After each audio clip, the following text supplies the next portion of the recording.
Hello and welcome to another episode of the Wolf Catholic Podcast. I'm your host, Sean Stassi, the campus minister at the Catholic Center at the University of West Georgia, joined as always by Father G. Father G, how's it going?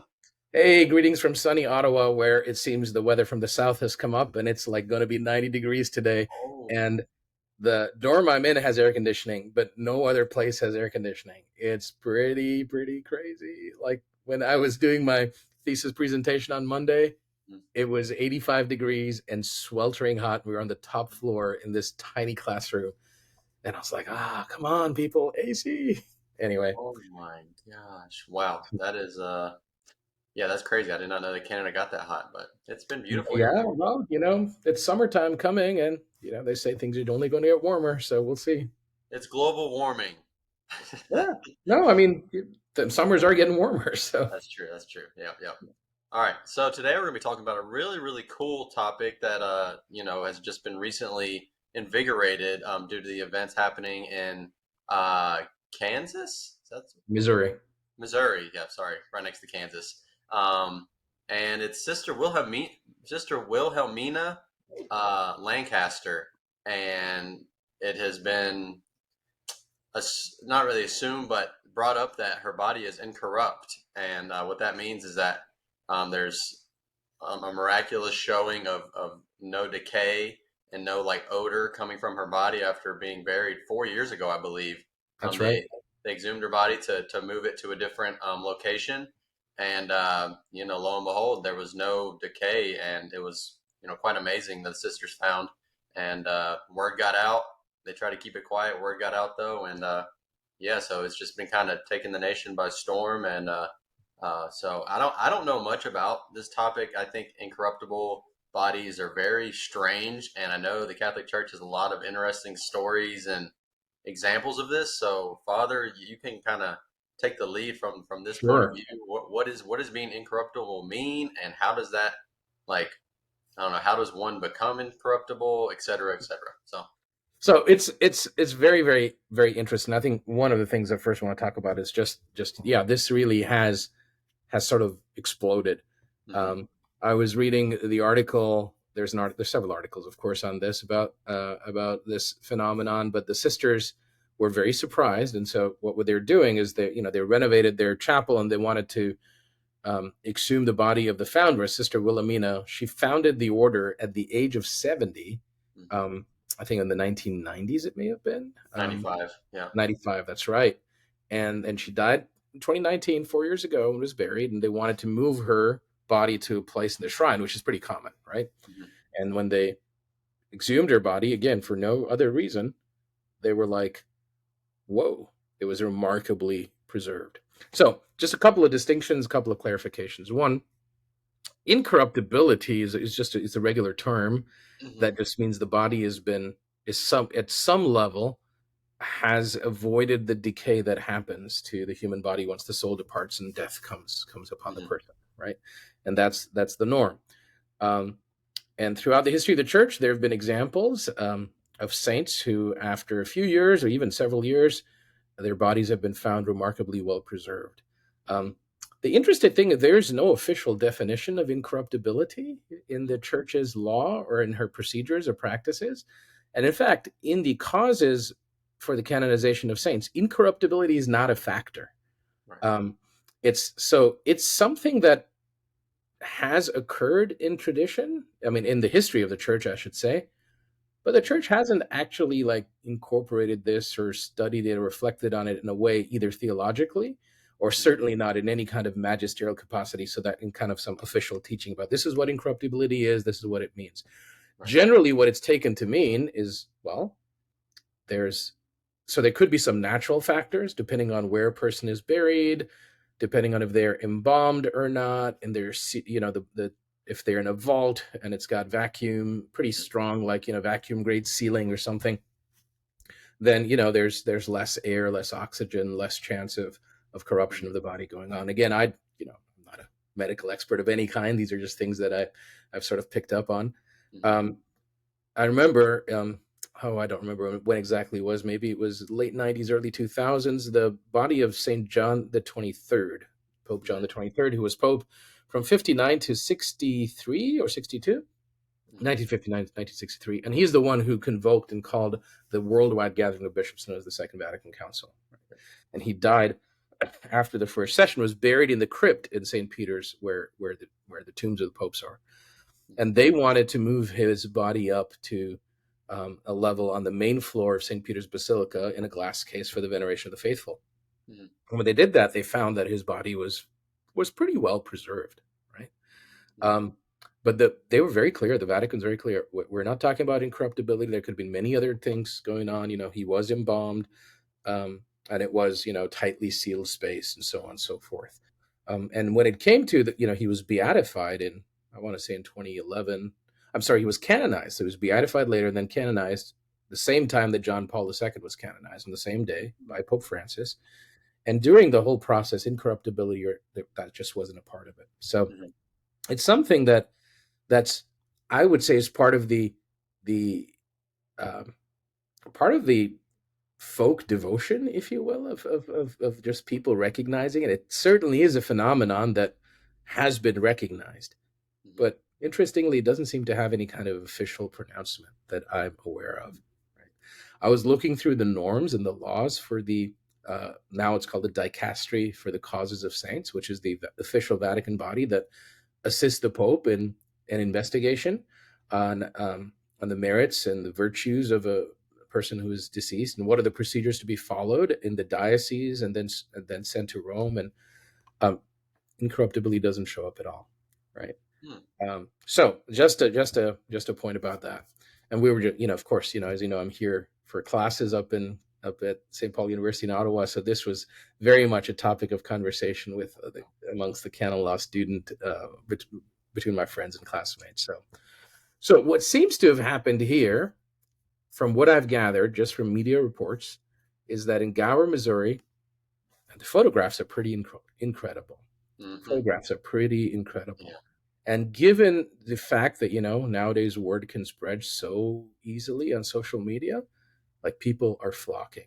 And not just Catholics, it's largely Catholics, but a lot of other people, I think, out of curiosity, some out of some sense of recognition of God, of wanting to connect with something otherworldly, all kinds of motivations. And God bless the sisters. They have been so hospitable. Hmm. They are so hospitable to this big, huge. I mean, can you imagine if, like, something happened in Carrollton, like, you have thousands of people descending every day? Like, It'd be amazing. so just the little town there, the state authorities. So it's been pretty amazing. So what they did after this, and from what I've gathered, is, like, you look at the pictures, it looks like she just died yesterday. Yeah. The Wonder how the much. Right. Let me see. the it's pretty remarkable. There's no sign of any kind of corruption, decay at all, even on the clothes. Like, I heard one report that said that the veil that's covering her face and her head, is made of the same material that lined the casket. But the lining on the casket is sort of decayed, but on her body it hasn't. So, Yeah. so again, these are all based on media reports, and things can be a little exaggerated sometimes. You never know, right? It is a Yeah. moving thing. Um, I suspect what's going to happen is that the bishop, I'm sure he's involved, the bishop of the Yeah. local diocese, which would be Kansas City, Missouri. Um, they will do an investigation. Hmm. Um, from what I gather, is, like, they're so, as part of the process of canonization, um, the exhumation of the body is part of the process. And the reason for that is not to look for incorruptibility. One, to make sure, like, this is the person we're talking about. Like, they're buried here. This is the person. And if there is eventually a declaration of sanctity, basically, where to go to get relics. Right. This Right. is the body from which relics can be taken. Mm. Um, so um, the so I at this point, I don't know. I'm not familiar with these procedures and so on.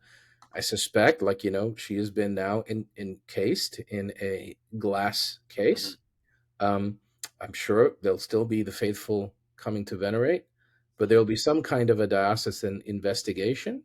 Hmm. Um, and what has to happen is someone from either the community, someone from the faithful, has to request that there be an investigation on her sanctity. Yeah. Okay.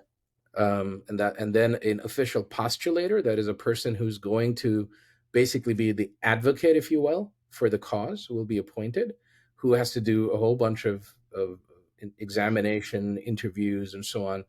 And what are the things that the church is looking for? Are signs of sanctity, signs of intercessory power, Hmm. and then an examination of her life to make sure she lived a life that is conforming to the gospel, right? So a saint Right. eventually, obviously everyone goes through conversion, but for significant period of her later part of her life, Hmm. she reflected the virtues and reflected the virtues in a heroic way. Right? Hmm. So not just an ordinary way, but a heroic way. I don't know what the how that those are defined or how that is examined. So that's people who are involved in the causes will look at that. So I suspect if that's the case, maybe they will start an investigation at the diocesan level. But again, I don't know. Right? This is all speculation. So Okay. the other thing I would add is it is a remarkable phenomenon, um, and I think it's beautiful. So everything happens in God's providence. So if this is due to natural causes, okay, the Lord is using it for His glory. Yeah.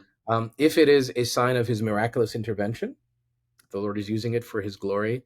And what is the ultimate purpose of all of this? Is the salvation of souls. It's to draw people closer to God, to make us realize the importance of the bigger questions of life, to live not just for today, not just for fleeting pleasures, not just for the next thing, next experience, the next entertainment, but to see that our lives have a purpose, that we belong to God, we're made for love, and to bring people to knowledge of God, especially as revealed in His Son Jesus Christ. So, if through this many souls are converted, I think it'll be wonderful.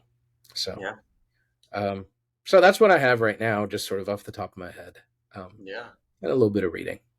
Right. Yeah. I also read in the article from the Catholic News Agency, they were saying on that point you just made, like in the yard of the abbey, there's priests like doing confessions, and there's kids playing in the abbey, and there's people who kind of were falling away from the church coming back to see this. This is just what they needed, and Right. obviously it's not ideal for us to need something like this to believe, but it is the Lord uses it, right? His Correct. providential will. And I So think it's a good point. miracles, and again, I'm not saying in any way this is necessarily miraculous, Right. but, but miracles are always in our Lord's time and later times accompany the proclamation of the gospel as a proof, as a Right. proof of the veracity and the testimony of the proclaimer of the message and of the messenger. So I think we should all pray that this be used for God's glory, that many souls will come to know Jesus, and Mhm. leads to great flowering of sanctity in the lives of all of us. It should spur us on to be more holy and to devote ourselves to the glory of God, and love of neighbor, right? Yeah. Um, and also, I don't know. Do you want to go up to Missouri? Hey, man, it is like deep in Missouri. It's like west. It's Yeah, like it's on right. It's an hour from the Kansas border. City. So yeah, Yeah, that is. Well, I would like to go to Kansas City too. So yeah, I know. I know I'll you're go. a sports fan, so That's right. So we'll see. We'll see. So, that's a good um, idea. let's see. Let's see. In the meanwhile, I think we thank God, Yes. that and the other things. The Lord in every age, the Lord is alive and He's active, and He raises up. He raises up saints, and it always happens in in unexpected ways. In Yep. unexpected ways, right?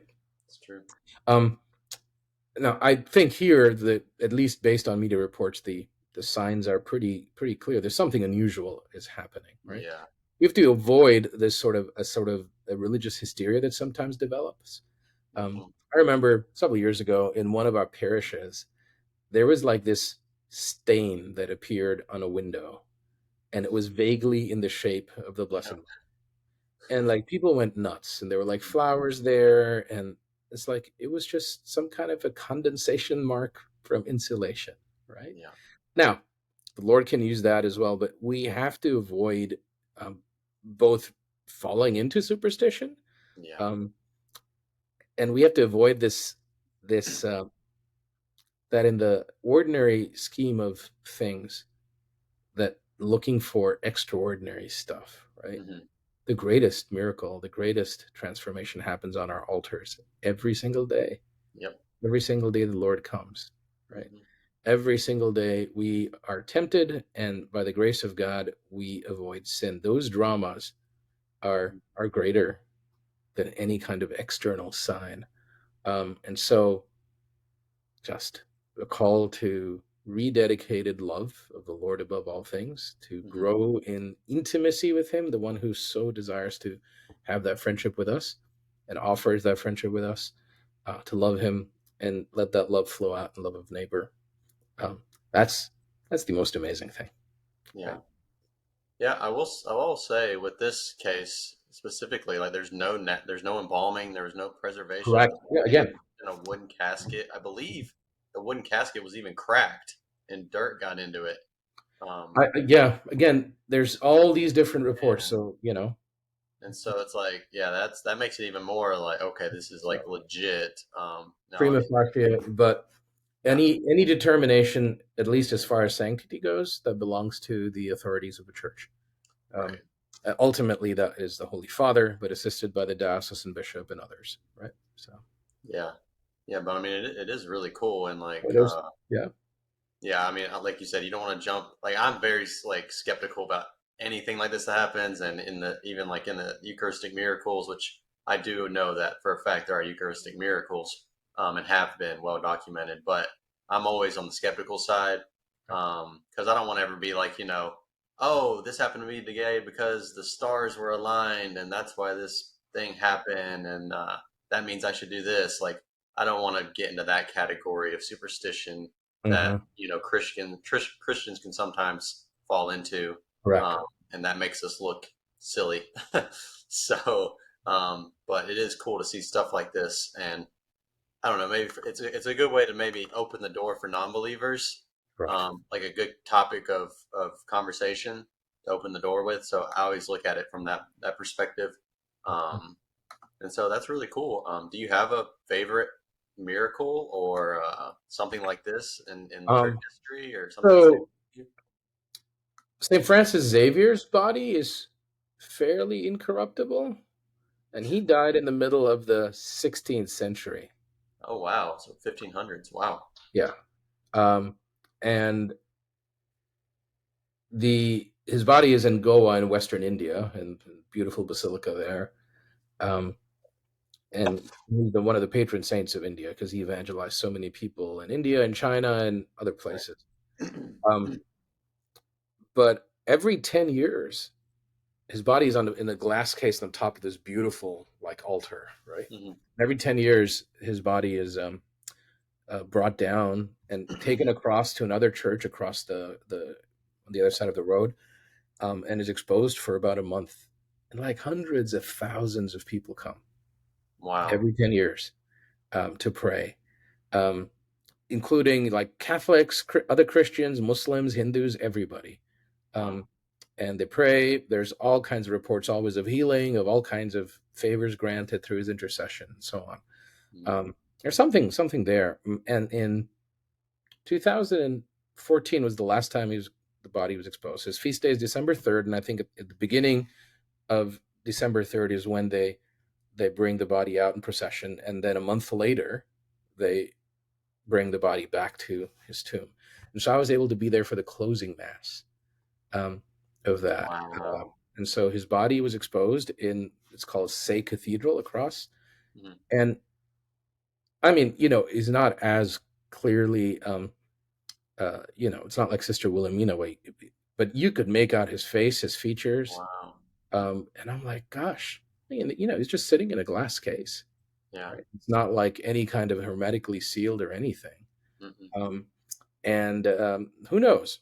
Yeah, I don't understand these things about mummification and all these natural processes, but it was pretty remarkable. And just to see the thousands of people there, and we processed with all the priests leading his body back to the Basilica of Bon Jesus, um, and people were singing. It was just really really powerful. So yeah, Wow. Francis Xavier definitely is one, and the other one is in France. I believe it's Saint Vincent de Paul.